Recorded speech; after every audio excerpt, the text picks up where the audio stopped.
الجلالة والصلاة والسلام على أفضل الرسالة وعلى آله وصحبه الذين هم أهل الفضل والعدالة. أما بعد، فأعوذ بالله من الشيطان الرجيم. بسم الله الرحمن الرحيم.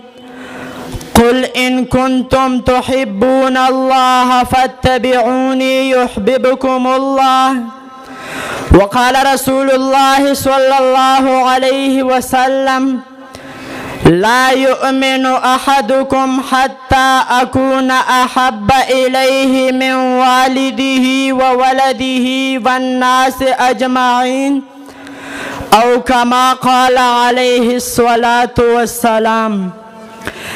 جس کے دل میں عشق محبوب خدا حاصل نہیں، جس کے دل میں عشق محبوب خدا حاصل نہیں، لاکھ مؤمن ہو مگر ایمان میں وہ کامل نہیں. انتہائی قابل قدر معزز و مکرم اساتذہ کرام، گران قدر مہمانان گرامی اور میرے ہم سفر ساتھیوں، السلام علیکم ورحمۃ اللہ وبرکاتہ. آج کی اس محفل حسین میں آپ حضرات کے سامنے اکابر علماء دیوبند کے عشق رسالت کے عنوان کو موضوع سخن بنا کے حاضر ہوا ہوں. سامعین گرامی، محبت کسے کہتے ہیں؟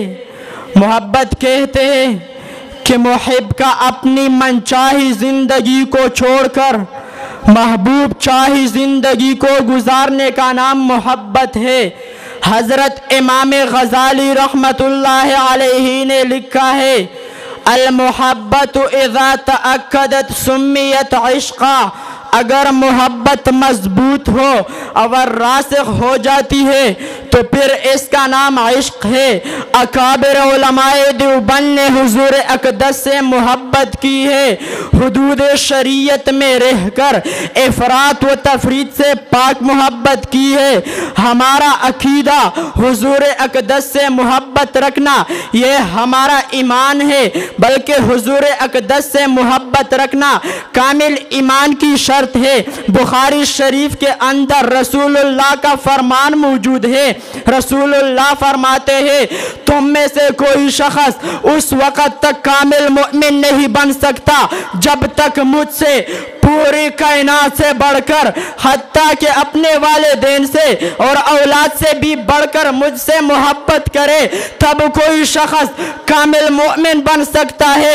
حضور اقدس کے اس فرمان کو سامنے رکھا جائے، پھر اکابر علماء دیوبند کے زندگیوں کا اس فرمان سے موازنہ کیا جائے تو یہ بات روز روشن کی طرح واضح ہو جاتی ہے کہ اکابر علماء دیوبند کی زندگیاں اس فرمان رسول کی عملی تصویر ہے.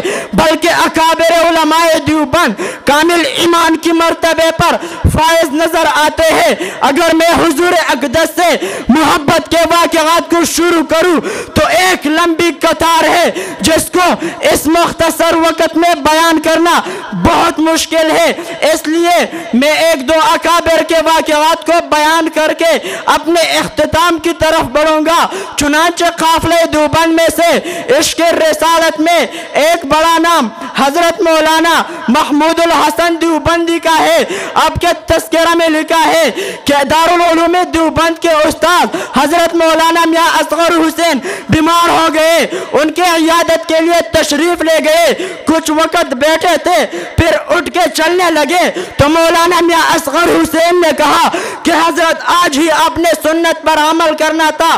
حضرت نے حضور کا فرمان پڑھا: العیادت فواق الناقہ، کہ عیادت کو تھوڑی سی وقت کے لیے ہوتا ہے.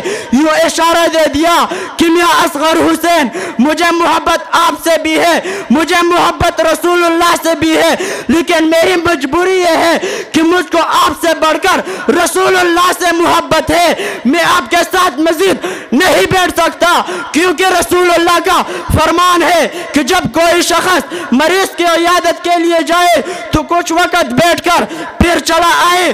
اس طرح قافلہ دیوبند میں ایک بڑا نام حضرت مولانا قاسم نانوتوی کا بھی ہے۔ آپ جب حرم تشریف لے جاتے تو مولانا مدنی فرماتے ہیں کہ آپ اپنے جوتے اتار کر بغل میں لے لیے تو لوگ پوچھتے تھے کہ حضرت پتریلی زمین ہے، آپ کے پاؤں زخمی ہو چکے ہیں، آپ نے جوتے کیوں اتارے ہیں؟ آپ فرمانے لگے کہ یہ شہر رسول ہے، یہ وطن رسول ہے، یہ مدینہ رسول ہے، ہو سکتا ہے کہ یہاں محمد الرسول اللہ کے قدم مبارک لگے ہو، تو پھر یہ کیسے ہو سکتا ہے کہ جہاں محمد الرسول اللہ کے قدم لگے وہاں نانوتوی کا قدم بھی لگ جائے؟ اور جب وہ روزے رسول سے واپسی کرتے تھے تو آپ روزے رسول پر آخری نظر ڈال کر یوں کہتے تھے، ہزاروں بار اے مدینے میں تجھ پہ فدا ہوتا، ہزاروں بار اے مدینے میں تجھ پہ فدا ہوتا، اگر بس چلتا تو مر کر بھی تجھ سے جدا نہ ہوتا۔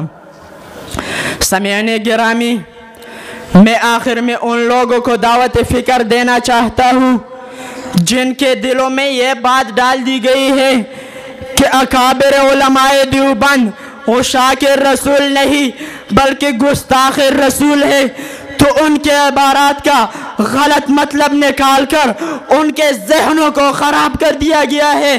میں کہتا ہوں، آؤ، آپ نے ہمارے اکابر کے بارے میں سنا ہے، آپ ہمارے اکابر کے بارے میں ہم سے سنو کہ ان اکابر کی عبارات کا کیا مطلب ہے۔ تم کہتے ہو کہ تم محمد الرسول اللہ سے محبت نہیں کرتے، ہم تو یوں کہتے ہیں محمد کی محبت دین حق کی شرط اول ہے، محمد کی محبت دین حق کی شرط اول ہے، ہو اگر اس میں کوئی خامی تو سب کچھ نامکمل ہے۔ بلکہ اس سے بھی بڑھ کر کہتا ہوں کہ اگر کوئی شخص دنیا میں رہتا ہے اور وہ حضور اقدس کے محبت کے بغیر رہتا ہے تو میں کہتا ہوں کہ اس کا محبت رسول کے بغیر جینا بھی فضول ہے، مرنا بھی فضول ہے۔ اس لیے کہتا ہوں، رشتہ نہ ہو جو قائم ہو محمد سے محبت کا، رشتہ نہ ہو جو قائم ہو محمد سے محبت کا، تو جینا بھی فضول ہے، مرنا بھی حقارت۔ وآخر دعوانا الحمدللہ رب العالمین۔